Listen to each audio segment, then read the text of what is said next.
नमस्कार दर्शकों, दूरदर्शन के निवेश कार्यक्रम में मैं अतुल दुबे आपका स्वागत करता हूं। जैसे जैसे हमारा टैक्स लायबिलिटी का समय नज़दीक आता है, हम अपनी इनकम पर कितना अर्न कर रहे हैं, कितना जो है हमारी टैक्स लायबिलिटी होगी, इन सब चीज़ों को लेकर के जो हमारे मन में बहुत सारी शंकाएं पैदा होती हैं, उनको शांत करने के लिए, उनको सॉल्व करने के लिए, उनका हल हमारे बीच में देने के लिए उपस्थित हुए हैं डॉक्टर CA प्रिया मिश्रा जी।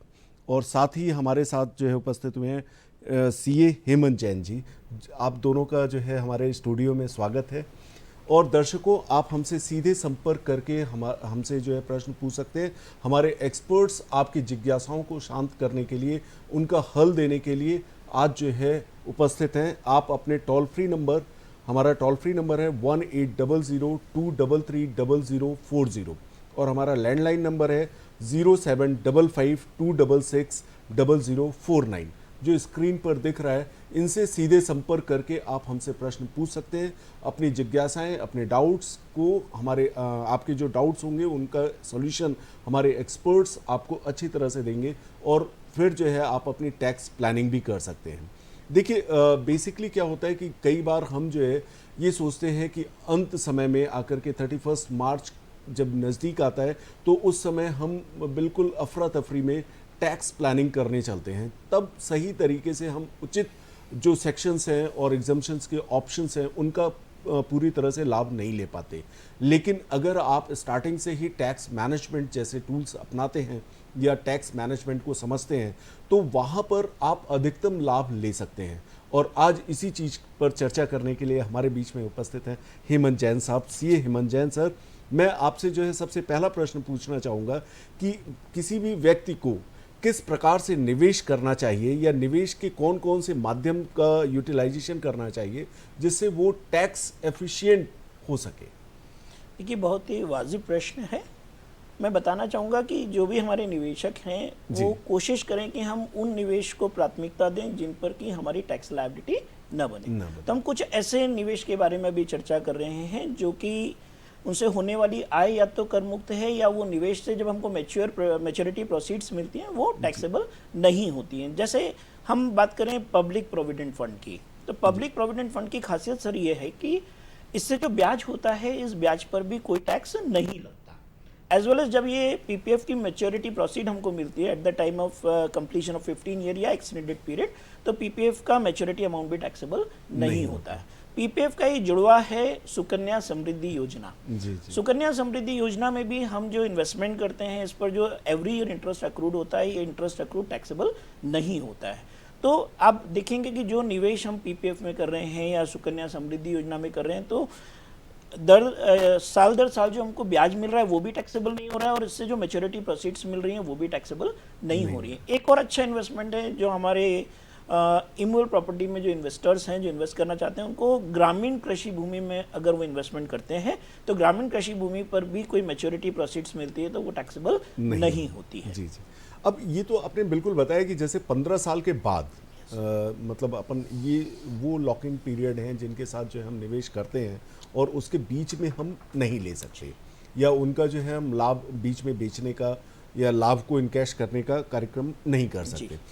ऐसे प्रिया जी, आपसे प्रश्न होगा मेरा कि ऐसे कौन से ऑप्शंस हैं जहां पर हम मतलब बीच में भी, जैसे कुछ ऐसे निवेश होते हैं जिनको हमने किया लाइक FD है या कहीं म्यूचुअल फंड में या स्टॉक मार्केट में या अलग अलग जो ऑप्शंस हैं उनको बीच में निवेश को बेचने पर टैक्स लाभ हम जो है ले सकते हैं क्या? बेचने के बाद उन पर जो हमें राशि प्राप्त होगी उन पर टैक्स लाभ हम ले सकते हैं?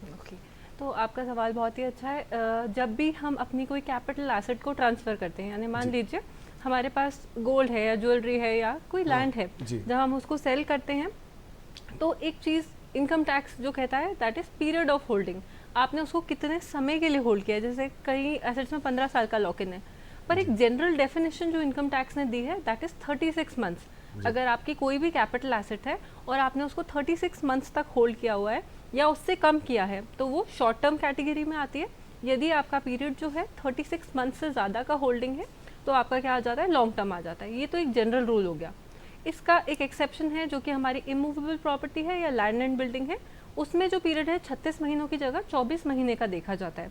यदि आपने 24 महीने से कम के लिए कोई प्रॉपर्टी होल्ड करी है, जैसे आपकी मूवेबल प्रॉपर्टी है, बिल्डिंग है, लैंड है, शॉप है वगैरह वगैरह, तो इसमें आपका 24 मंथ्स के हिसाब से कैलकुलेट होगा। और जो आखिरी टाइमलाइन है वो कि 12 महीने की होती है। 12 महीने वाले में बेसिकली आपकी इक्विटी लिंक्ड जो ये आ जाते हैं, म्यूचुअल फंड्स आ जाते हैं, शेयर्स आ जाते हैं, या फिर जीरो कूपन बॉन्ड्स हो गए, ये सब 12 महीनों की कैटेगरी में। तो सबसे पहले हमें ये निर्धारित करना है कि हम शॉर्ट टर्म में आ रहे हैं कि हम लॉन्ग टर्म में आ रहे हैं, क्योंकि दोनों की ही जो रेट्स हैं वो डिफरेंट रहते हैं। शॉर्ट टर्म में जनरली जो आपका स्लैब रेट लागू होता है, यदि आप हाई नेटवर्थ इंडिविजुअल हैं और आप पे 30% की दर लग रही है टैक्स की, तो वैसा ही लगेगा जनरली। उसके कुछ एक्सेप्शंस रहते हैं जिसमें 15% टैक्स होता है। और लॉन्ग टर्म में आपका 20% का रेट रहता है, जो कि आपको 20% के रेट से चार्ज किया जाता है। अब हेमंत जी, एक दिक्कत तो यहाँ पर आती है कि चलिए हम बेच लिए हमने, या उसको जो है इन कैश कर लिया उस इन्वेस्टमेंट को। कई बार क्या रहता है कि हमारी इच्छा ऐसी रहती है कि हम उस इन्वेस्टमेंट को ब्रेक नहीं करना चाहते, और उस इन्वेस्टमेंट की हमको चूंकि ज़रूरत ही नहीं है, तो इस वजह से हम उसे कैश ही नहीं करेंगे। लेकिन अब निवेश को हम कंटिन्यू रखते हुए अपनी अगली जनरेशन को देना चाहते हैं, तो उस संबंध में किस प्रकार से ट्रांसफ़र किया जाए और इस पर टैक्स का कंपटीशन किस तरह से होगा? देखिए आजकल हमारे क्योंकि जिसने इन्वेस्ट किया है वो टैक्स देगा, या जिसको उन्होंने ट्रांसफर किया है वो देगा टैक्स? देखिए बहुत ही अच्छा टैक्स प्लानिंग वाला प्रश्न है ये। क्या होता है कि अगर हमारी नेक्स्ट जनरेशन को हमें कुछ देकर जाना है, तो ये जो माध्यम आपने पूछा है ये बड़ा ही टैक्स प्लानिंग वाला माध्यम है, जिसमें कि जो व्यक्ति गिफ्ट के माध्यम से या विल के माध्यम से या इनहेरिटेंस के फॉर्म में अगर अपनी एसेट्स अपनी नेक्स्ट जनरेशन को ट्रांसफर करने जा रहा है, तो सबसे इंपॉर्टेंट बात है कि जो ट्रांसफरर है उसको इस पर कोई भी टैक्स नहीं लगेगा। अब प्रश्न आता है कि सब ट्रांसफरर को तो कोई टैक्स नहीं लगेगा, लेकिन जो नई जनरेशन है उसको ये जो एसेट्स मिला है, क्या उनके ऊपर कोई गिफ्ट के रूप में टैक्स लगेगा कि नहीं लगेगा? तो सबसे अच्छी बात यह है कि अगर ट्रांसफर हमने अपने रिलेटिव्स को किया है और वो गिफ्ट फॉर्म में हुआ है, तो ऐसे केस में रिसीवर को भी टैक्स नहीं लगेगा। और सबसे बड़ी बात यह कि अगर विल और इनहेरिटेंस में ऐसा ट्रांसफर हुआ है और वो नॉन रिलेटिव भी है, तो नॉन रिलेटिव को ऐसी जो एसेट्स मिली हैं, चाहे वो मूवेबल हो चाहे इमूवेबल हो, किसी भी लिमिट की हो सकती है, किसी भी लिमिट की हो सकती है, उन पर कोई भी टैक्स नहीं लगेगा। अब तीसरा प्रश्न आपका जो इसमें छुपा हुआ है कि अगर मान लीजिए गिफ्ट हमने नॉन रिलेटिव्स को दिया है, तो ऐसे केस में जो रिसीवर होगा क्या उसको गिफ्ट टैक्स लगेगा कि नहीं लगेगा? तो इसमें समझने वाली बात यह है कि हमारे रिलेटिव की डेफिनेशंस क्या है। तो रिलेटिव की डेफिनेशन में जनरली हम समझते हैं कि जो हमारे ब्लड रिलेटिव्स होते हैं वही रिलेटिव्स हैं, लेकिन मजे की बात यह है कि जो ब्लड रिलेटिव है वो तो रिलेटिव है ही, बट उन सबके स्पाउस भी हमारे रिलेटिव हो जाते हैं बाय डिफॉल्ट। बुआ जी है तो फूफा जी हमारे रिलेटिव हो गए। तो अगर इन लोगों को भी गिफ्ट रिसीव हुई है तो कोई भी अमाउंट टैक्सेबल नहीं है, बट नॉन रिलेटिव को अगर गिफ्ट मिला है तो 50,000 तक का टैक्स बेनिफिट उनको है कि 50,000 हमसे एक दर्शक जुड़ चुके हैं, नंद स्वरूप मिश्रा जी बाराबंकी से। नंद स्वरूप जी नमस्कार। मैं जानना चाहता हूँ कि बहुत से लोग ऐसे हैं जो आजकल के जब से निवेश नहीं करते हैं, न वो पैसा देश के हित के लिए न उनके हित के लिए, अलमारी में रखते जब पकड़े जाते हैं तो अब पैसा निकलता था। ऐसे लोगों को जो क्या संदेश आप देंगे? बहुत बहुत अच्छा प्रश्न आपने किया है नंद स्वरूप जी, इस प्रश्न के लिए हमारा आभार। हेमंत जी, सिंपली जो है यहाँ पर नंद स्वरूप जी का क्वेश्चन है कि बहुत सारे ऐसे निवेशक होते हैं जो कि कहीं निवेश भी नहीं करते और न ही किसी तरह के कर लाभ या कर प्रयोजन का जो है प्लानिंग करते हैं। वो जो है अलमारी में या तकिए के नीचे जो है अपने कैश को रखते हैं। तो ऐसी सिचुएशन में उनके लिए आपका क्या संदेश होगा? प्रिया जी, ये संदेश हम आपसे भी चाहेंगे। देखिए बहुत ही वाजिब प्रश्न है वंस अगेन, क्योंकि लोग यही गड़बड़ी करते हैं कि अपनी एक नंबर की जो कमाई है उसको घर में कैश के फॉर्म में रखते हैं। कैश के फॉर्म। देखिए हमारे आज की जो इकोनॉमी है, हमारे जो प्राइम मिनिस्टर है वो चाहते हैं कि जो भी हमारा कैश है वो बैंकों में आए। जब बैंकों में आएगा तो पैसा रोटेशन में आएगा, और अगर हमारा पैसा अभी जो प्रश्न है कि फार्मर ने कोई एग्रीकल्चर इनकम कमाई है, उस एग्रीकल्चर इनकम को घर की तिजोरी में रखने से फ़ायदा क्या है? देखिए राइट, उसको हमें क्या करना चाहिए कि हमारे बैंक खाते में डिपॉजिट करना चाहिए।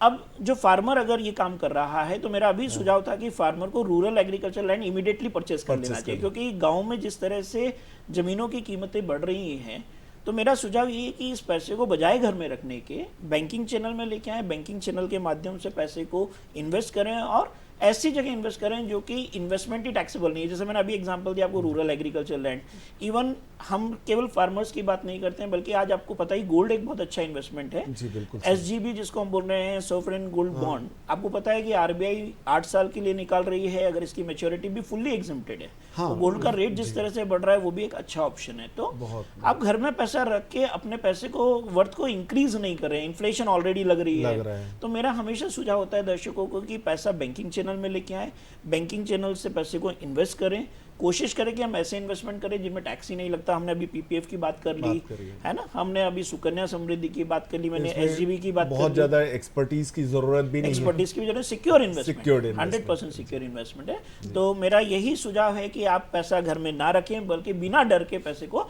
निवेश करें। प्रिया जी, आपका क्या सुझाव होगा ऐसे लोगों के लिए?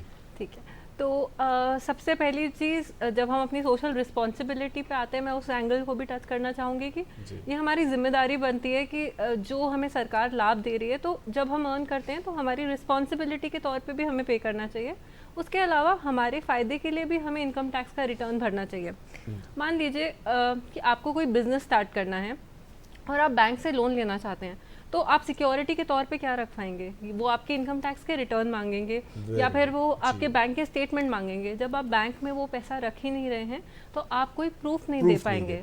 अगली चीज़, मान लीजिए कि आपको कोई स्टार्टअप करना है, इसी तरीके से आपको पैसे की ज़रूरत है या फैमिली में किसी को, तो आजकल अगर आपको एक टर्म लाइफ इंश्योरेंस भी लेना है तो आप अपनी फैमिली को सेफ्टी प्रोवाइड करना चाह रहे हैं कि अगर मेरी मान लीजिए अनटाइमली डेथ हो जाती है या किसी भी वजह से मेरी फैमिली को फाइनेंसेस की ज़रूरत है, तो आप वो टर्म लाइफ पॉलिसी भी नहीं खरीद पाएंगे जब तक आपने अपना रिटर्न नहीं फाइल किया लास्ट 3 इयर्स का, क्योंकि वो कवर उसी के बेसिस पे डिसाइड होगा कि आपकी फैमिली को कितना लाभ मिलेगा कि जितनी आपकी इनकम है। मान लीजिए मैं कम इनकम शो करती हूँ तो मेरी फैमिली को उसका 10 टाइम्स से ज़्यादा का लाभ नहीं मिल सकता है। तो ये हमारे हित में ही है कि हम डिस्क्लोज करें अपनी इनकम और उसे कैश के फॉर्म में ना रखें। बहुत अच्छी बात। तो दर्शकों, आपने देखा कि हमारे दोनों एक्सपर्ट ने किन तरह से दोनों सारे एंगल्स को कवर किया है। आप जो है उसको एक तो चैनल बैंकिंग चैनल में ले आए, उससे क्या होगा कि आपके पास एक प्रूफ जनरेट होगा और उस प्रूफ के माध्यम से भविष्य में अगर कभी भी आप किसी व्यवसाय के लिए, अपनी ज़रूरत के लिए या किसी भी फाइनेंशियल सिक्योरिटी के लिए कुछ भी करना चाह रहे हैं तो वो एक एविडेंस का काम करेगा और उस एविडेंस से आप जो है सुरक्षित तरीके से निवेश का लाभ भी पाएंगे और साथ में नया पैसा भी पाएंगे, नए आयाम को ओपन करने के लिए, नए ऊंचाइयों को छूने के लिए। बहुत अच्छी बात, हमारे दर्शकों ने बहुत अच्छा सजेशन दिया।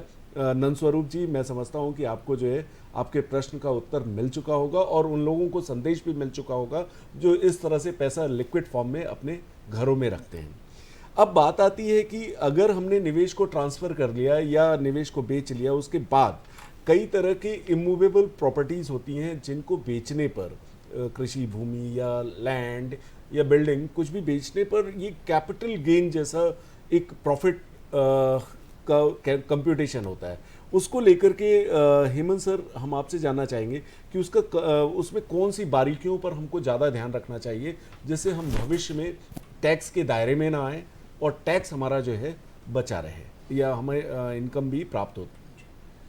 डॉक्टर साहब, आप देखेंगे कि आजकल लोग इमूवेबल प्रॉपर्टी बेच देते हैं और उसके बाद उनको इनकम टैक्स से नोटिस आते हैं जी। तो हमको ये समझना जरूरी है कि जब भी हम कोई इमूवेबल प्रॉपर्टीज बेच रहे हैं तो हमको किन किन बातों का ध्यान रखना चाहिए।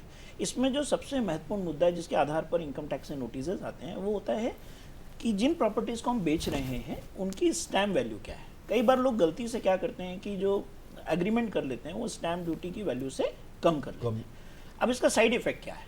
वो थोड़े लाभ के लिए कि स्टैम्प ड्यूटी कम देने बचाने के लिए, एग्जैक्टली। अब स्टैम्प ड्यूटी बचाने के साइड इफेक्ट क्या है? देखिए, अगर किसी व्यक्ति ने अगर कोई इमूवेबल प्रॉपर्टी परचेज किया है जो कि स्टैम्प वैल्यू से कम पर परचेज किया है तो परचेजर को डिफरेंस वैल्यू पर गिफ्ट के प्रोविजन लागू हो जाएंगे।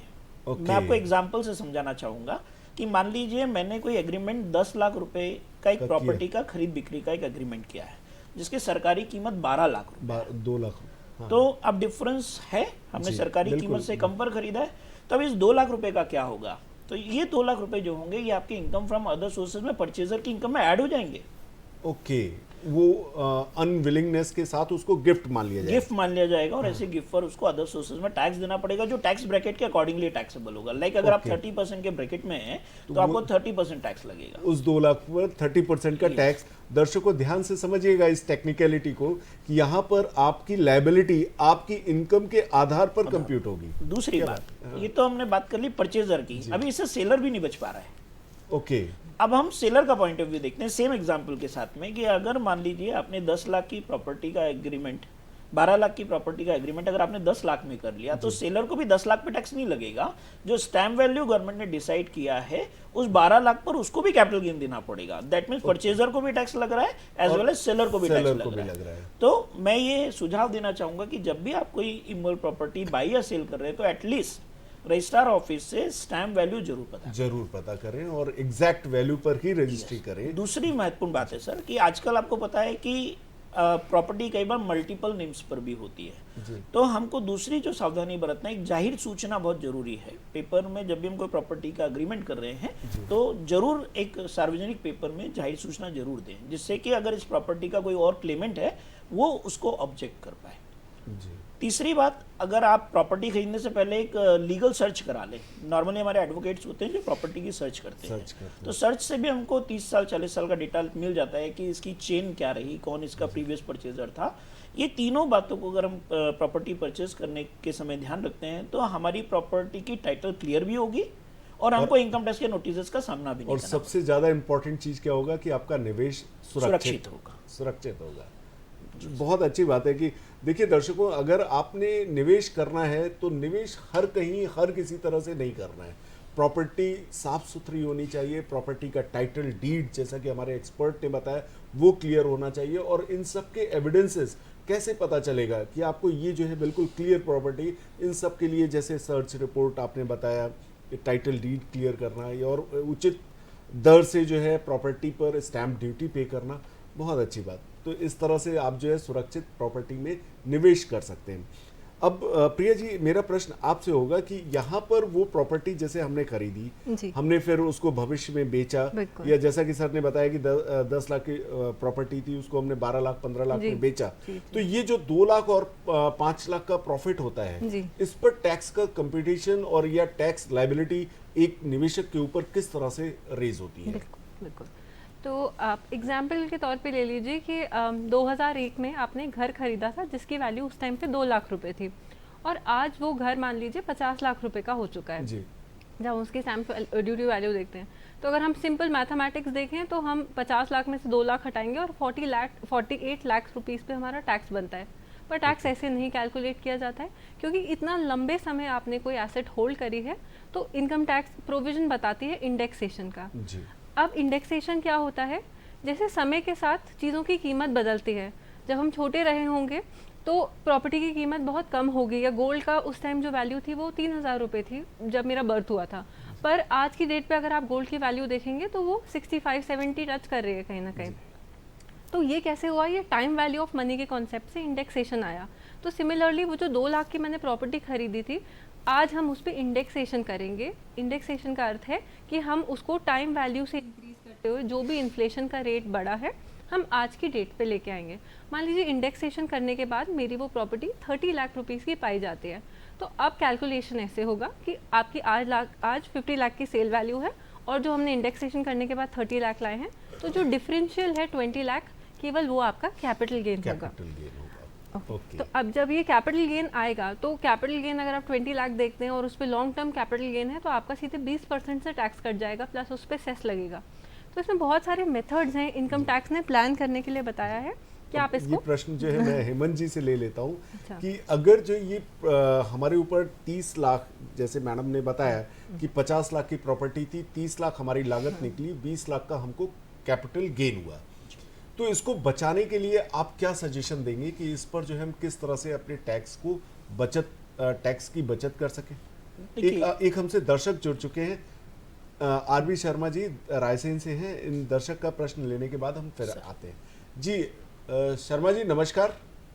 नमस्कार सर, मैं ये पूछ रहा हूँ जी कि जब प्रॉपर्टी बेची जाती है जी प्रॉपर्टी जब बेची जाती है उसे बेचने वाला कम कीमत में क्यों लिखा पढ़ी करवाता है? क्या इस पे दोनों का टैक्स लगता है, क्या होता है? जी, अभी हमारे एक्सपर्ट ने इसी से संबंधित आंसर दिया था। मैं प्रश्न जो है फिर हेमंत जी के पास करता हूँ, वो इसको शॉर्ट और समराइज वे में आपको समझाएंगे। देखिए, प्रश्न जो आपने पूछा है कि कम पर क्यों परचेज सेलर रजिस्ट्री कराने की बात करता है। देखिए, आपको पता है कि जो सेलर होता है जब भी वो प्रॉपर्टी बेचता है तो उसके ऊपर कैपिटल गेन की लायबिलिटी खड़ी होती है, जो अपन ने अभी 12 लाख के एग्जांपल में देखने की कोशिश किया।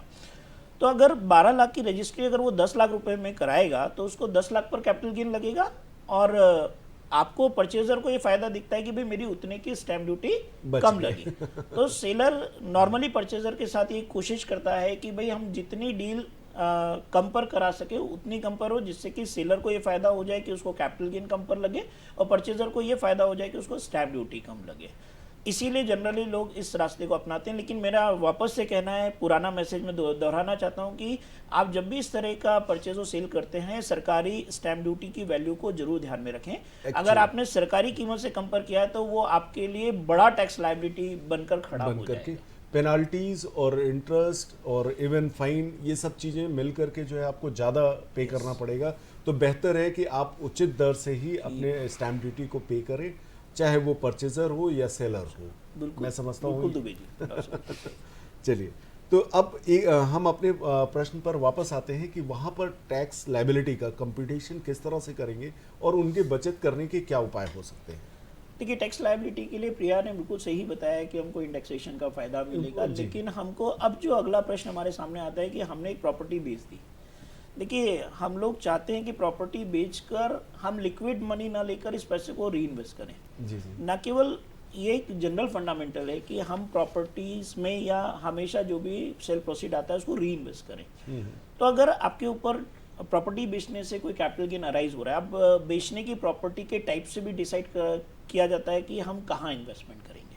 जैसे अभी तक हम डिस्कस कर रहे थे रेसिडेंशियल हाउस प्रॉपर्टी, कि अगर कोई रहने का मकान अगर बेच रहा है तो उसके पास में दो ऑप्शंस हमारे पास में हैं कि वो या तो बदले में एक रेसिडेंशियल प्रॉपर्टी परचेज कर सकता है, वो भी उस मूल्य की जितना उसको कैपिटल गेन हुआ है, ना कि सेल वैल्यू। मीन्स अभी जैसे प्रिया ने एग्जांपल लिया कि 50 लाख की हमने प्रॉपर्टी बेची जिसका इंडेक्स वैल्यू 30 लाख था, तो हमको गेन हुआ था 20 लाख। तो हमको पूरा 50 लाख इन्वेस्टमेंट नहीं करना है, हमको केवल कैपिटल गेन अमाउंट को इन्वेस्ट करना है। तो अगर कोई हमारे निवेशक ने पैसे की नीड के लिए अगर कोई इन्वेस्टमेंट सेल किया है तो उसको ऐसे इन्वेस्टमेंट से ये फायदा मिलेगा कि 30 लाख रुपीस वो अपने पर्पस के लिए यूटिलाइज भी कर सकता है और 20 लाख रुपीस की न्यू प्रॉपर्टी खरीदकर अपना जो 4 लाख रुपए का प्रोजेक्टेड टैक्स बन रहा है उस टैक्स को कम कर सकता है जी। अब क्या होता है, कई बुजुर्ग लोग हमारे इन्वेस्टर्स होते हैं कि वो बोलते हैं हमने प्रॉपर्टी बेची इसलिए थी कि हम प्रॉपर्टी को कंसोलिडेट करना चाहते हैं। तो ऐसे केस में उनके लिए न्यू प्रॉपर्टी एक अच्छा ऑप्शन नहीं है।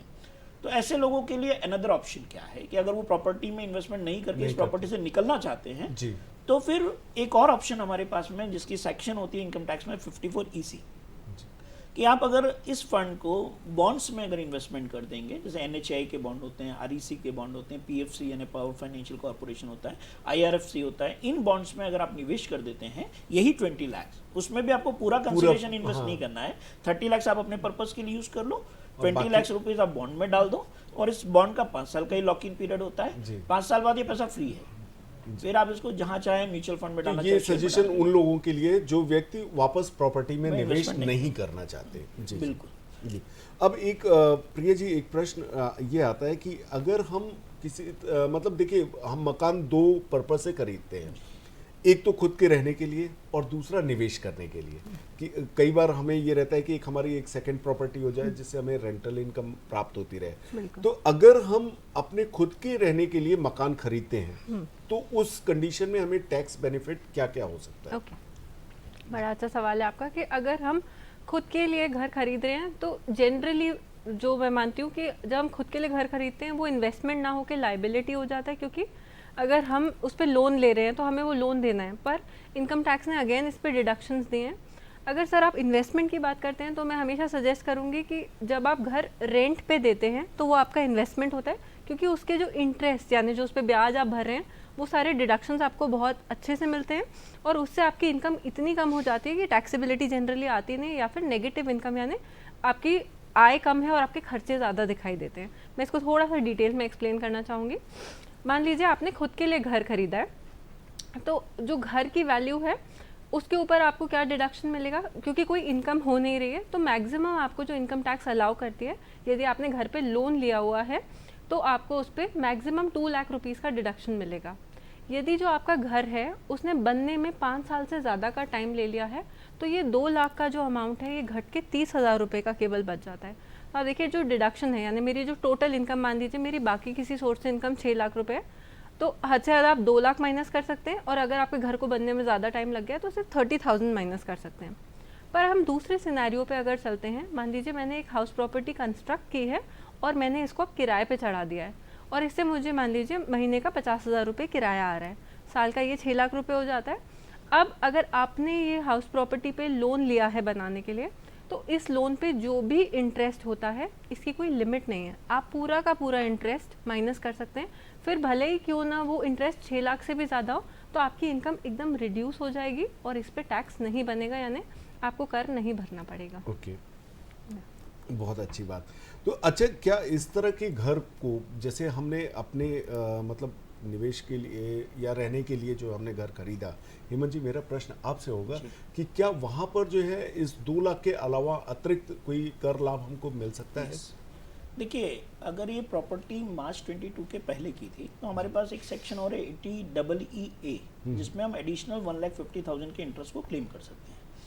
दूसरा, हमने जो लोन लिया है उस लोन का जो रीपेमेंट कर रहे हैं, उस रीपेमेंट का अमाउंट 80C में अप टू 1,50,000 तक ये जो रीपेमेंट अमाउंट है वो भी हमारे डिडक्शन के लिए क्वालिफाई करता है। तीसरी बात, अगर हमने ये मकान किराए पर लगाया हुआ है, जैसे अभी प्रिया मैडम ने एग्जांपल लिया कि 50,000 पर मंथ हमने हाउस को किराए पर दिया है, तो हमारी एनुअल रेंटल वैल्यू हो गई 6 लाख रुपया, तो इस पर हमको 30% स्टैंडर्ड डिडक्शन भी मिलेगा। ओके। चौथी बात, इस पर अगर हमने कोई प्रॉपर्टी टैक्स पे किया है तो हमको प्रॉपर्टी टैक्स का भी डिडक्शन मिलेगा। तो मैडम ने जो बात की कि अगर कोई व्यक्ति रियल एस्टेट में इन्वेस्टमेंट कर रहा है और या तो उसका पर्पस रहने के लिए तो भी हमको छूट मिल रही है, और अगर हम उसको रेंटल पर्पस के लिए भी ले रहे हैं तो भी हमको छूट मिल रही है। Okay. तो मैं हमेशा अपने क्लाइंट्स को भी अपने ऑफिस में कोशिश करता हूं कि आप रियल एस्टेट में इन्वेस्टमेंट करें, जिससे कि आपको एप्रिसिएशन का भी फायदा हो और टैक्स बेनिफिट भी मिले, तो मतलब ब्रेड के दोनों साइड बटर लग जाए। तो देखिए, रियल एस्टेट का इन्वेस्टमेंट आपको एक तो ग्रोथ भी देता है, वेल्थ क्रिएशन भी कराता है, और साथ में टैक्स बेनिफिट भी दे रहा है। अब एक बात आती है कि अगर हमारे किसान भाई किसी तरह से अपनी ज़मीन जो शहर के आसपास की ज़मीन है उसको बेचते हैं, तो उस पर भी कर लाभ से बचने का कोई प्रयोजन है क्या? देखिए, आप जानते हैं कि शहर बढ़ रहे हैं, जी, है ना, बल्कि कई जो पहले गांव की डेफिनेशन थी वो भी अब शहर के अंदर शामिल हो रहे हैं।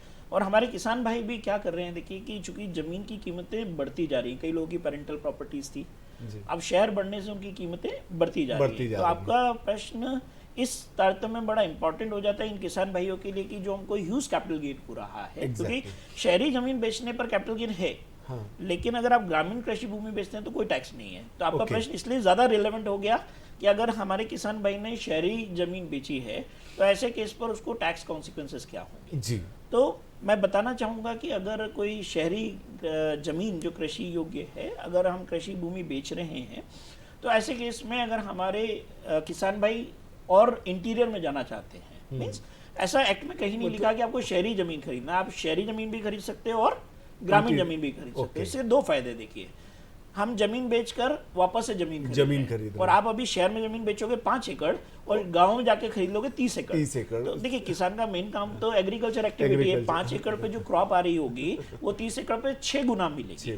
तो डेफिनेटली हर किसान यही चाहता है कि भाई मेरी एग्रीकल्चर क्रॉप इंक्रीज हो। तो अगर किसी भी किसान ने शहरी जमीन बेचकर गांव में जमीन खरीद ली, और यहाँ भी वही बात ध्यान रखने योग्य है कि यहाँ पर भी उसको सिर्फ कैपिटल गेन इन्वेस्ट करना है, यानी अगर उसने अपनी जमीन वापस घर में बच्चों की शादी के लिए या अपने मकान बनाने के लिए बेचा है, तो ऐसे केस में उसको पूरा अमाउंट की जमीन नहीं खरीदना है, केवल कैपिटल गेन अमाउंट की जमीन खरीदना है। रिमेनिंग अमाउंट वो अपने पास रिटेन कर सकता है without paying any tax. Okay. तो ये बेनिफिट जो है केवल किसान मतलब ग्रामीण क्षेत्र या ग्रामीण जमीनों पर ही नहीं, आपने शहरी जमीन की बात की थी, शहरी जमीन बेचने से है। नहीं, अच्छा, नहीं देखिए, अगर किसान शहरी जमीन को बेचता है तो ये बेनिफिट उसको मिलेगा।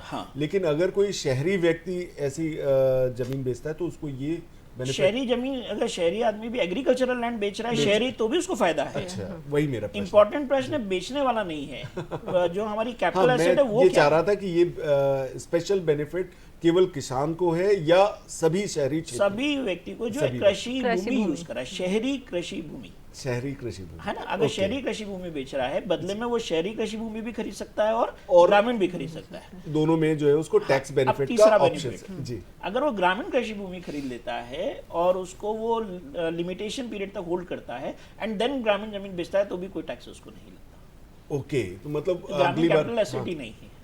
ओके, बहुत अच्छी बात। तो मतलब किसान भाइयों, ये चीज़ जो है थोड़ा ध्यान से समझें कि जब भी आप ज़मीन की खरीद और फरोख्त करते हैं तो वहाँ पर किस तरह की ज़मीन बेच करके और किस तरह की ज़मीन खरीदनी है, इसके लिए विशेष सलाह ज़रूर लें। प्रिया जी, एक प्रश्न आता है कि ज़मीन के खरीदने और बेचने के बाद कई बार, ये तो बात हो गई इमूवेबल प्रॉपर्टीज़ की, कई बार हम ऐसे इन्वेस्टमेंट करते हैं जिनसे हमारी एक्सपेक्टेशन रहती है कि वक्त ज़रूरत पर हम उन्हें इमीडिएट बेच लें।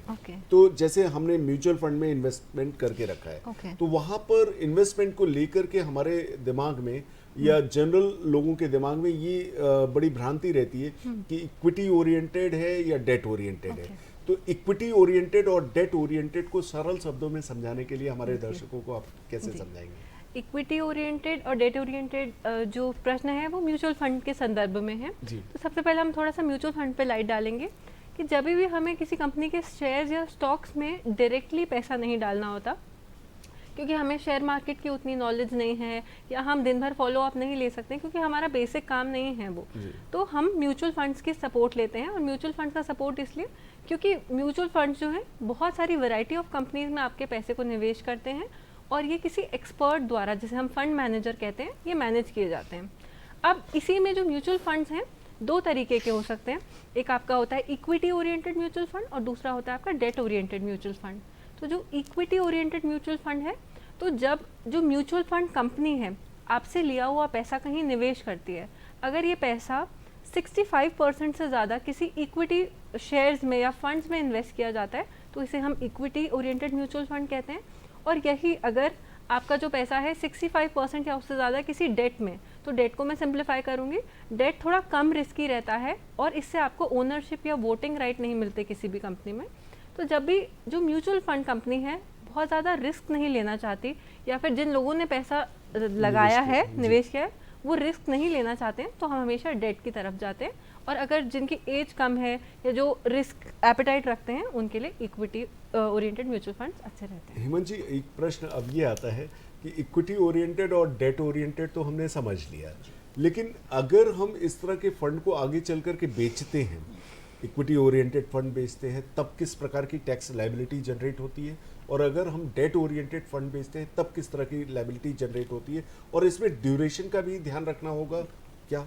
जी, अच्छा प्रश्न। देखिए, हमेशा हमारे जो कैपिटल गेन डिसाइडर होता है वो होल्डिंग पीरियड होता है। जी, अभी मैडम ने इनिशियली बात किया था कि अगर हम नॉर्मली कोई एसेट 36 मंथ होल्ड करते हैं तो वो लॉन्ग टर्म होता है, 36 मंथ से कम रखते हैं तो शॉर्ट टर्म होता है। पर यहाँ पर हमको जो होल्डिंग पीरियड दिया है वो रिड्यूस्ड होल्डिंग पीरियड दिया है। लाइक अगर आप इक्विटी ओरिएंटेड म्यूचुअल फंड में पैसा लगाते हैं या आप इक्विटी शेयर्स में पैसा लगाते हैं तो आपको 36 मंथ इंतजार नहीं करना है। 12 मंथ से ज़्यादा अगर आपका होल्डिंग हो गया है तो वो लॉन्ग टर्म कैपिटल गेन है, और holding period less than 12 month है तो वो शॉर्ट टर्म कैपिटल गेन। तो अगर कोई भी हमारे दर्शक जो म्यूचुअल फंड में इन्वेस्ट करते हैं, अगर उनका होल्डिंग पीरियड 12 मंथ से ज़्यादा है तो ये कैपिटल गेन लॉन्ग टर्म होगा। और long term equity oriented mutual fund as well as long term equity share में हमको 1 लाख रुपए का टैक्स एडवांटेज है। यानी अगर किसी भी इन्वेस्टर का कैपिटल गेन 1 लाख रुपए से ज़्यादा नहीं हुआ है तो उसको कोई भी टैक्स देने की जरूरत नहीं है। तो हमारे इन्वेस्टर इस तरह से प्लान कर सकते हैं कि हमारा कैपिटल गेन 1 लाख से ऊपर जाए नहीं। अगर 1 लाख से ऊपर नहीं जा रहा है तो टैक्स नहीं लगेगा। ये जो आप डिस्कस कर रहे हैं वो हम इक्विटी ओरिएंटेड म्यूचुअल फंड्स की बात कर रहे हैं। एक और मजे की बात है, आपने ये भी पूछा जा सकता है कि सब लॉन्ग टर्म नहीं है, शॉर्ट टर्म है तो क्या होगा? हाँ, तो शॉर्ट टर्म कैपिटल गेन में भी टैक्स रेट कंसेशनल है। जैसा अभी मैडम ने बोला था कि टैक्स ब्रैकेट के अकॉर्डिंगली शॉर्ट टर्म में टैक्स लगता है, लेकिन अगर कोई इक्विटी ओरिएंटेड म्यूचुअल फंड है ऐसे केस में अगर कोई शॉर्ट टर्म कैपिटल गेन हो रहा है तो 15% की रेट से टैक्स लगेगा, ना कि टैक्स ब्रैकेट के साथ। टैक्स ब्रैकेट के यानी अगर किसी का टैक्स ब्रैकेट लोअर साइड भी है तो भी उसको 15% टैक्स देना है, अगर वो 30% के टैक्स ब्रैकेट में तो भी उसको 15% का ही टैक्स देना है। मतलब म्यूचुअल फंड में निवेश का ये फायदा है कि टैक्स लायबिलिटी थोड़ी सी रिड्यूस कम हो जाएगी। अब रही बात डेट ओरिएंटेड म्यूचुअल फंड की, कि what about date oriented mutual fund. Date oriented mutual fund का होल्डिंग पीरियड 12 मंथ्स नहीं है, वहाँ होल्डिंग पीरियड 36 मंथ है। दैट मीन्स अगर आपने कोई डेटा ओरिएंटेड म्यूचुअल फंड बेचा है तो आपको 36 महीने होल्ड करना पड़ेगा अगर लॉन्ग टर्म रखना चाहते हैं, और 36 महीने से कम में बेचेंगे तो शॉर्ट टर्म गेन होगा। अगर डेटा ओरिएंटेड म्यूचुअल फंड बेच रहे हैं, लॉन्ग टर्म कैपिटल गेन है, तो आपको 2 चॉइसेस मिलेंगी जी। अभी हम डिस्कशन कर रहे थे इंडेक्स की, कि अगर आपने बहुत लंबे समय होल्ड कर लिया है तो आपको इन्फ्लेशन का भी फायदा मिलेगा ना, आप इंडेक्स कर लो। बिल्कुल। तो आपको क्या करना चाहिए हमारे निवेशकों को, कि हम एक बार इंडेक्स करके टैक्स निकाल लें 20% की रेट से, और बिना इंडेक्स किए 10% की रेट से, जस्ट हाफ जी। तो विदाउट इंडेक्सेशन हम 10% की रेट से टैक्स लगा लें। मान लीजिए आपने विद इंडेक्सेशन टैक्स कैलकुलेट किया वो 50,000 आ रहा है, विदाउट इंडेक्सेशन टैक्स कैलकुलेट किया वो 30,000 आ रहा है, तो आप कौन सा टैक्स चूज करेंगे? डेफिनेटली 30,000। तो ये दोनों choices date oriented mutual fund में है कि आप दोनों तरह से चेक कर लो कि इंडेक्स करके फायदा हो रहा है या विदाउट इंडेक्स फायदा हो रहा है। तो जो भी लोअर साइड होगा वो टैक्स आपको भरना होगा। तो इंडेक्सेशन अब न लगने की दशा में फिर 10% टैक्स। 10%। भाई आपको क्या किया, इंडेक्सेशन का फायदा दिया तो रेट बढ़ा दी, इंडेक्सेशन का फायदा आपसे वापस ले लिया तो रेट रिड्यूस कर अब दोनों तरीके से कंप्यूटेशन करके देख ले कि आप किस तरफ जो है फायदे में रहते हैं, उसके अकॉर्डिंगली जो है आप टैक्स दे सकते हैं। अब एक प्रॉब्लम आती है कि म्यूचुअल फंड है तो सही है, सिंपली जो है अपन ये जानते हैं, और वहाँ पर जैसा कि मैडम ने बताया कि एक फंड मैनेजर होता है, वो जो है इस तरह की चीज़ों को अप एंड डाउन को मैनेज करके निवेश करता है। लेकिन हमारे बहुत सारे निवेशक ये चाहते हैं कि हमें मार्केट का सीधा लाभ मिले, उनके लिए आप क्या सजेस्ट करेंगे? देखिए, मार्केट का सीधा लाभ चाहिए तो फिर हमारे पास शेयर्स का ऑप्शन रह जाता है ना? और मीन्स हमारे यहाँ कहा जाता है निवेशकों के पॉइंट ऑफ व्यू से कि जहाँ पर रिस्क ज़्यादा है सर, वहाँ रिटर्न्स ज़्यादा है, जहाँ रिस्क कम है वहाँ पर रिटर्न्स भी कम है। तो अगर हमारे निवेशक शेयर मार्केट के उतार चढ़ाव को पकड़ लेते हैं, जैसे हमने अभी बोला म्यूचुअल फंड कौन चलाता है, जो म्यूचुअल फंड के एक्सपर्ट्स हैं, है ना? ऐसे ही हमारे कई लोग ऐसे होते हैं जो शेयर्स की बड़ी अच्छी जानकारी रखते हैं। तो मैं एक चेतावनी के साथ में कि जो लोग डायरेक्ट इन्वेस्टमेंट करना चाहते हैं, बट वो तभी इन्वेस्ट करें जिनको शेयर मार्केट के उतार चढ़ाव की जानकारी है, जो शेयर मार्केट को समझते हैं। लेकिन अगर कोई शेयर मार्केट को नहीं समझता है तो मैं बताना चाहूंगा कि थोड़ा दूरी बना के रखें। Mutual fund is better. तो आपने पूछा म्यूचुअल फंड अच्छा है, वो तभी अच्छा है जब हमको ज्ञान नहीं। और अगर हमको ज्ञान है तो फिर हमको शेयर में इन्वेस्टमेंट करना हमेशा फायदे का सौदा हो। प्रिया जी, म्यूचुअल फंड में एक डिविडेंड ऑप्शन होता है जहां पर निवेश करने के बाद हमको डिविडेंड मिलता है। तो वो लाभांश पर टैक्स लायबिलिटी किस तरह से कैलकुलेट की जाती है या किस तरह से रेज होती है, और उसे हमें किस तरह से सबमिट करना चाहिए? तो आज से कुछ साल पहले की बात की जाए तो जो आपको डिविडेंड यानी कंपनी के जो फायदे होते थे उसका एक शेयर उसके शेयर होल्डर या म्यूचुअल फंड होल्डर को दिया जाता था, उस पर कोई टैक्स नहीं लगता था। पर अभी रूल्स को चेंज कर दिया गया, और अब जब हमें डिविडेंड मिलता है, क्योंकि पहले कंपनी ही आपका सीडीटी या डिविडेंड डिस्ट्रीब्यूशन टैक्स पे कर देती थी, अब ये रूल को चेंज कर दिया गया और अब जो है आपका टैक्स 20% के रेट के हिसाब से दिया जाता है आपके डिविडेंड्स के ऊपर। जी। तो अच्छा हेमंत सर, क्या ये हाइब्रिड काइंड ऑफ प्रोडक्ट्स हैं? अभी अपन ने बात करी इक्विटी ओरिएंटेड और डेट ओरिएंटेड की, हाइब्रिड को अब हम किस तरह से लें? टैक्स लायबिलिटी कंप्यूटेशन के लिए हाइब्रिड के रिटर्न्स को किस तरह से हम आकलन करेंगे?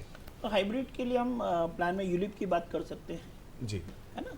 यूलिप के केस में आपने अभी देखा होगा कि अगर किसी व्यक्ति को कोई पॉलिसी लेना है तो ट्रेडिशनल पॉलिसी में तो क्या होता है कि रिटर्न्स बहुत कम आते हैं। तो आजकल एक यूलिप नया कॉन्सेप्ट आया है जहाँ पर यूनिट लिंक आपको इंश्योरेंस पॉलिसी दे दी जाएगी। आपने देखा होगा अभी लास्ट ईयर यानी 1 फरवरी 2021 से हमारे एक अमेंडमेंट आया है कि अगर आप कोई यूलिप प्लान लेते हैं तो ऐसे केस में 2,50,000 से ऊपर का अगर प्रीमियम आप भर रहे हैं तो अब वो टैक्सेबल होगा।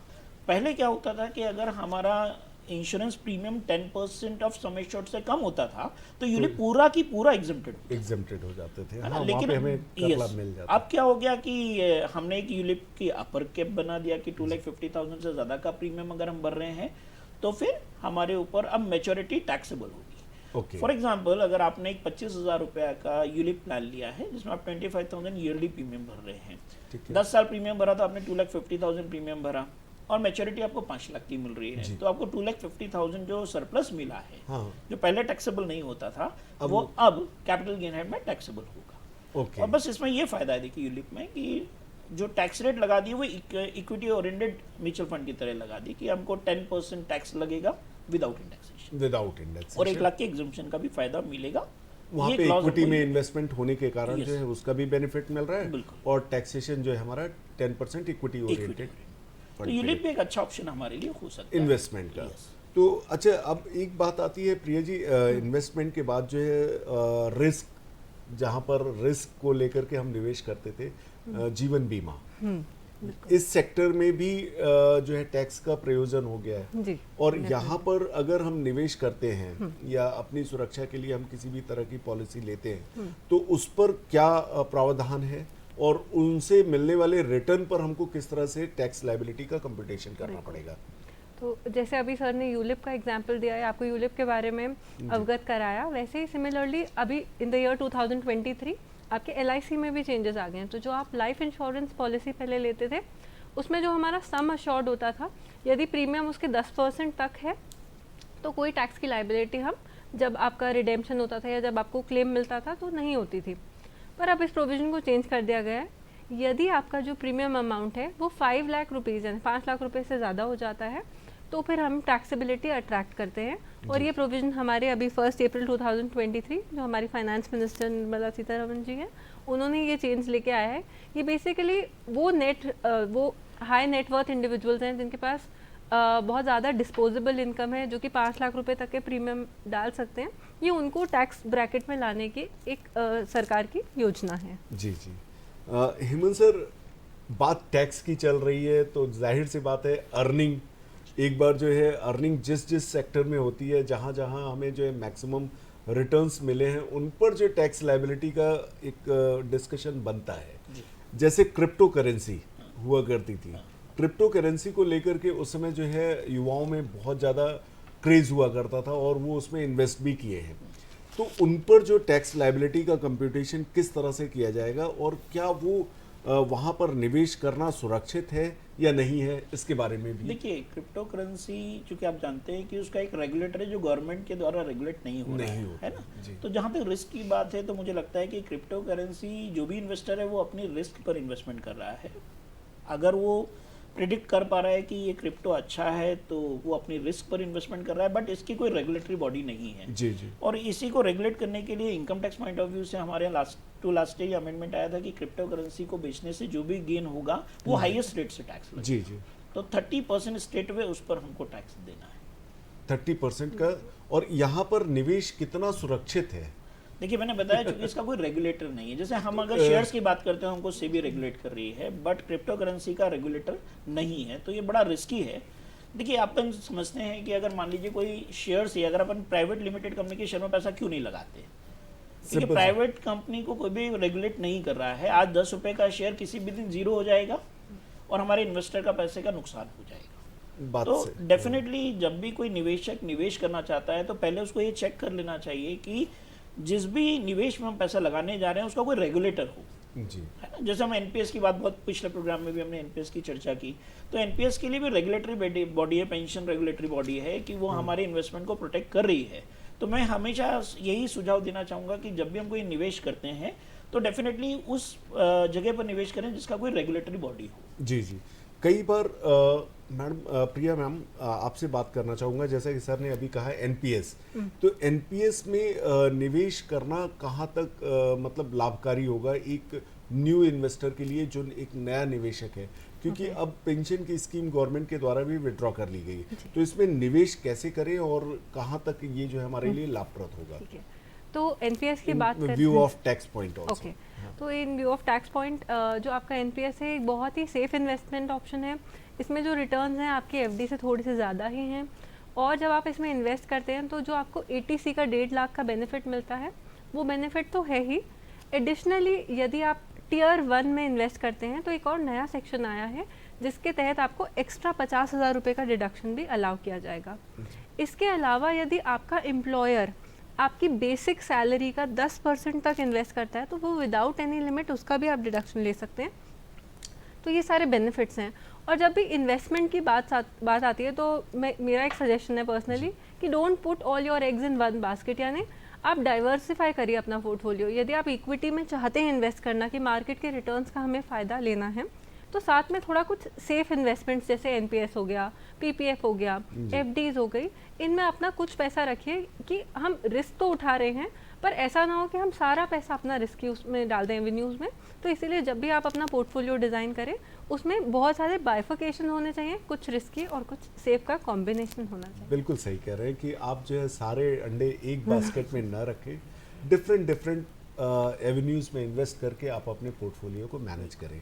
अब सर एक चीज़ छूट गई, एनएससी, पीपीएफ और एनएससी की इम्पोर्टेंस जो है हम कई बार डिस्कशन में नहीं लाते, और बहुत सारे एडवांस एवेन्यू आ जाने के बाद बहुत सारे ऐसे एवेन्यूज़ आ गए हैं जहाँ पर हमको बहुत सारा लाभ, जैसा कि आपने बताया कि टैक्स बेनिफिट भी मिल रहा है और निवेश बढ़ भी रहा है, वेल्थ क्रिएट भी हो रही। तो ऐसी संभावनाओं में पीपीएफ और एनएससी कब करना चाहिए और कितनी राशि तक हमें इसमें निवेश करना चाहिए? देखिए बहुत ही बढ़िया प्रश्न है, क्योंकि अभी मैडम ने भी बोला कि सारे एग एक बास्केट में नहीं होना है जी। तो सेफ इन्वेस्टमेंट क्या है? तो हम एनएससी और पीपीएफ को हमेशा 100% सिक्योर इन्वेस्टमेंट की कैटेगरी में रखते हैं। एनएससी में रिटर्न कंपैरेटिवली पीपीएफ से कम है, बिकॉज पीपीएफ में जो इंटरेस्ट हमको मिल रहा है वो टैक्स फ्री मिल रहा है। मीन्स आपको जो भी इंटरेस्ट एवरी ईयर अक्रू हो रहा है उस पर कोई टैक्स नहीं, इवन मैच्योरिटी पे भी कोई टैक्स नहीं है। तो आपका जो प्रश्न है कि किस उम्र में पीपीएफ में इन्वेस्टमेंट करना चाहिए, चूंकि पीपीएफ का lock in period is 15 years. तो हमारे जो न्यू जनरेशन के श्रोतागण हैं जो नॉर्मली सेविंग्स को उतना प्रमोट नहीं करते हैं, उनके लिए मैं स्पेशली बोलना चाहूँगा कि वो अभी से पीपीएफ में पैसा डालें। उससे फ़ायदा क्या है? देखिए पीपीएफ में पहली बार 15 साल का लॉक इन पीरियड है, बट जैसे ही ये 15 साल का पीरियड पूरा हो जाता है उसके बाद एवरी 5 ईयर्स का एक्सटेंशन है।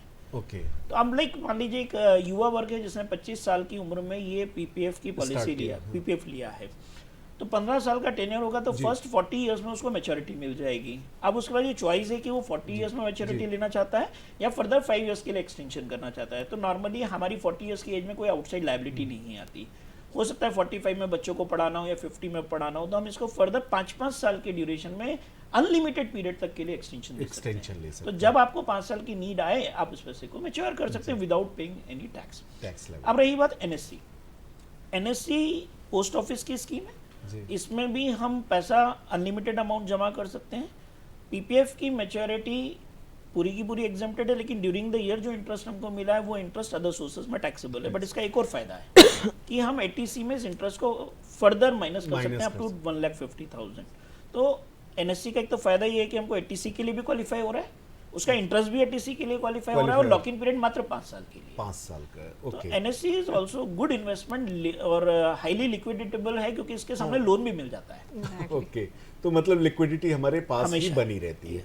प्रिया मैम, अब एक बात आती है, जब हमने सारे तरह के निवेश कर लिए तो अब बच्चों की शिक्षा में निवेश की एक बहुत ज़रूरत है, या मतलब प्रत्येक मध्यम वर्गीय परिवार को शिक्षा में भी निवेश करना जरूरी ही रहता है, और वो व्यक्ति करता भी है जी। तो यहाँ पर शिक्षा में निवेश करने के लिए क्या क्या बेहतर ऑप्शंस उपलब्ध हैं बैंकिंग सेक्टर में? उनके बारे में भी आप जो है बताएं हमें, और साथ ही साथ टैक्स बेनिफिट भी हम उस पर ले सकते हैं क्या, वो भी आप जो है हम चाहेंगे कि बताएं।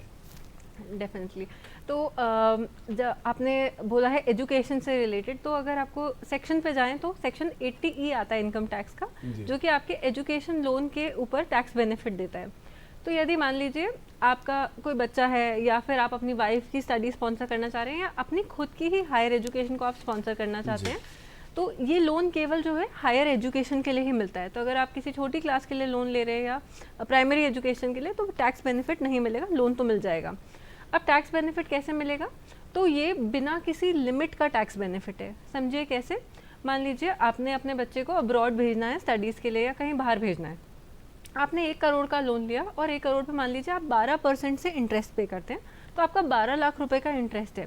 तो विदाउट एनी लिमिट आपको ये पूरे 12 लाख रुपए का डिडक्शन मिल जाएगा सेक्शन 80E में। पर इसमें एक चीज़ आपको ध्यान रखनी है कि ये जो लोन का पीरियड है ये 8 साल से ज़्यादा नहीं हो, बेनिफिट आप केवल 8 साल तक उठा सकते हैं विदाउट एनी लिमिट। तो आप जब भी प्लान करें तो आप हमेशा जब हायर एजुकेशन प्लान कर रहे हैं और आपकी इनकम टैक्सेबल स्लैब में है तो आप इस बेनिफिट का, अगर आपके बच्चे, आप खुद इंटरेस्टेड हैं हायर एजुकेशन में, तो इसका बेनिफिट डेफिनेटली लें। बिल्कुल, बहुत अच्छी बात कि एजुकेशन में निवेश भी हो गया, उसका टैक्स बेनिफिट भी मिल गया और हमारी आने वाली जनरेशन शिक्षित भी हो गई, लिटरेसी रेट जो है बढ़ गया। अब एक बात आती है हेमंत सर कि कई बार हम अपने बिजनेस को, जैसे कि ड्यू टू एनी रीज़न शहर से गांव की तरफ जाना चाहते हैं या गांव से शहर की तरफ आना चाहते हैं, तो ऐसी सिचुएशन में जब हम उसको जो है शिफ्ट करते हैं या बेचते हैं, तो उस सिचुएशन में टैक्स लायबिलिटी का कंपटीशन क्या होता है और कैसे करते हैं? देखिए, आप दिल्ली देख ही रहे हैं, पॉल्यूशन बढ़ रहा है, तो लोग अब शहरों से गांव की तरफ जा रहे हैं। तो अगर कोई व्यक्ति शहर में इंडस्ट्री को गांव में शिफ्ट करता है, तो हमारे इनकम टैक्स में सेक्शन है 54G। ओके। और एक और महत्वपूर्ण बात है, देखिए आजकल सरकार भी इंडस्ट्री को प्रमोट कर रही है। तो हमारे एक एरिया होता है जिसको हम बोलते हैं स्पेशल इकोनॉमिक जोन। जी। बेसिकली ये स्पेशल इकोनॉमिक जोन है जो बिजनेस को प्रमोट करने के लिए सरकार ने एक एरिया डेवलप किया। जैसे हम लोग देखते हैं इंडस्ट्रियल एरियाज होते हैं, वैसे ही एक स्पेशल इकोनॉमिक जोन है। तो अगर हमारे इंडस्ट्रियलिस्ट इन एरियाज में जाकर टैक्स बेनिफिट लेना चाहते हैं, जो नॉर्मली आप देखेंगे तो आजकल के इंडस्ट्रियलिस्ट इन सेक्शंस के फायदे ले रहे हैं। तो अगर हमारे दर्शक इस प्रोग्राम को देख रहे हैं तो वो भी इस बात पर गौर कर सकते हैं कि अगर हम शहर से गांव में या हम स्पेशल इकोनॉमिक जोन में अपनी इंडस्ट्री को शिफ्ट कर रहे हैं, और शहर में जब हम इंडस्ट्री शिफ्ट करेंगे तो डेफिनेटली शहर के हम industrial shed, building, plant and machinery को सेल आउट करेंगे। और कहाँ जाकर परचेस कर लेंगे? हम विलेजेस में। तो अगर कोई शहर में एसेट बेचकर गांव में शिफ्ट करता है तो अगेन वही दो एडवांटेज। यहाँ भी आपको पूरा कैपिटल गेन इन्वेस्ट नहीं करना है। ओके। यहाँ पे भी जो आपको एप्रिसिएशन मिला सिर्फ वही इन्वेस्ट करना है। ओके। तो अगर किसी को लगता है कि हम और एक्सपेंशन कहीं और करना चाहते हैं तो आप रिमेनिंग फंड को यूटिलाइज कर सकते हैं। जी। तो शहर से अगर कोई इंडस्ट्री गांव में ले जाता है तो सबसे बड़ी बात है कि एक तो इंडस्ट्री भी गांव में शिफ्ट हो गई और हमको कोई टैक्स भी नहीं लगा। टैक्स भी नहीं। तो ये मोटिवेशन है हमारे इंडस्ट्रियलिस्ट को कि गांव, शहर से गांव की तरफ शिफ्ट करें। ओके। क्योंकि हमारी गवर्नमेंट भी चाहती है कि भाई हमारी इंडस्ट्री ग्रो करे और रॉ मटेरियल के नज़दीक जाए। देखिए रॉ मटेरियल कहाँ से मिलता है हमको? या तो माइनिंग साइट से मिलेगा या विलेजेस से मिलेगा। तो सरकार की ये पहल भी है कि हमारी इंडस्ट्री शहर से उस जगह पर जाए जिससे कि उनकी मटेरियल कॉस्टिंग कम आए। जी।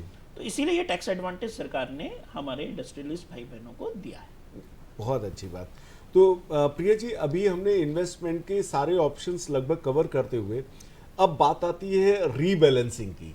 कई बार हम अपने पोर्टफोलियो को रीबैलेंस करते हैं, तो रीबैलेंस करते समय क्योंकि हमने इंश्योरेंस भी देखा, हमने मेडिकल भी देखा, ईच एंड एवरीथिंग देखा, तो अब रीबैलेंस करते समय हमें बड़े संक्षिप्त में बता दीजिए कि क्या ध्यान में रखना चाहिए।